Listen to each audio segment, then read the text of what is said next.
Israel Hamas युद्ध की वजह से अब पूरा मिडिल ईस्ट जंग की आग से धधक रहा है और ऐसा लग रहा है कि अब ये युद्ध समूचे मिडिल ईस्ट को अपनी चपेट में लेगा।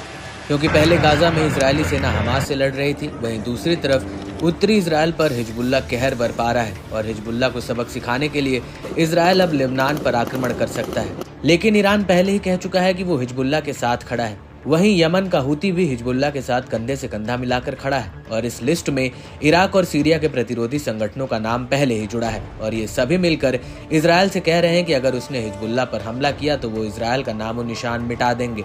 लेकिन अब ऐसा लग रहा है कि मिडिल ईस्ट के हालात एक ज्वालामुखी में तब्दील हो चुके हैं जो कभी भी फट सकता है।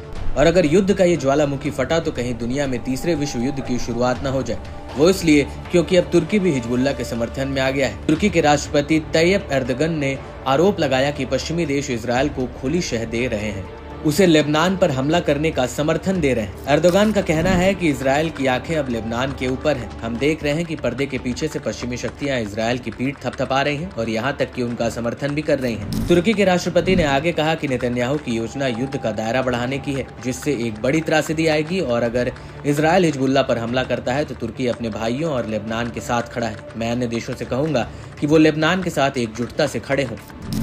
वहीं तुर्की के विदेश मंत्री हकान फिदान ने साइप्रस देश को चेतावनी देते हुए कहा कि वो इजरायल को अपनी जमीन का इस्तेमाल लेबनान पर हमला करने के लिए न करने दे और अगर ऐसा होता है तो साइप्रस को इसके परिणाम भुगतने पड़ेंगे। इसको लेकर तुर्की के विदेश मंत्री फिदान ने हैबर तुर्क न्यूज चैनल को दिए इंटरव्यू में कहा, हम लगातार खुफिया रिपोर्ट्स देख रहे हैं जिसमें कुछ देश ग्रीक साइप्रोट प्रशासन का इस्तेमाल कर रहे हैं जो साइप्रस का दक्षिणी बेस है। विशेषकर गाजा में हमलों को लेकर जब आप मिडिल ईस्ट में मौजूदा युद्ध का हिस्सा बन जाएंगे तो ये आग तुम्हारे ऊपर भी आएगी और आप भी इसमें जलेंगे। साइप्रस इस संघर्ष से दूर रहे।